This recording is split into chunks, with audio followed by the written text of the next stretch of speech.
இன்றைக்கி உளுந்து போட ரெசிபி தான். இதுக்கு வந்து உளுந்து மாவு வந்து 1.5 கப் அளவுக்கு அரைச்சி வச்சுருக்கோம்.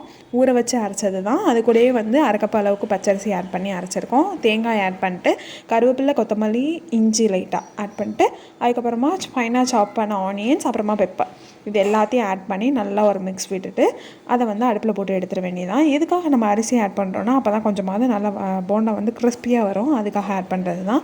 நல்லா உருண்டையாக போட்டு எடுத்துக்கலாம். நாங்கள் வந்து மாவு கொஞ்சம் லேசாக தான் பசஞ்சு வச்சுருக்கோம். ஏன்னா வந்துட்டு கொஞ்சம் வயசானவங்க அந்த மாதிரிலாம் இருக்கவங்களும் நல்லா வந்து சாஃப்டாக இருக்கும் சாப்பிட்றதுக்கு. அதுக்காக தான். சின்ன பசங்களுக்கும் நல்லா இதாக இருக்கும். கல்யாண வீட்டிலலாம் நம்ம சாப்பிட்ற போண்டா வந்து ஒரு மாதிரி ஹார்டாக இருக்கும். கடப்பாறையை வச்சு தான் குத்தி சாப்பிடணும், அந்த மாதிரி இருக்கும். ஆனால் இது நம்ம வந்து நல்லா சாஃப்டாக இருக்கும். இப்போ நாங்கள் உங்களுக்கு ஒன்று பிரித்து காட்டுறோம் பாருங்களேன்.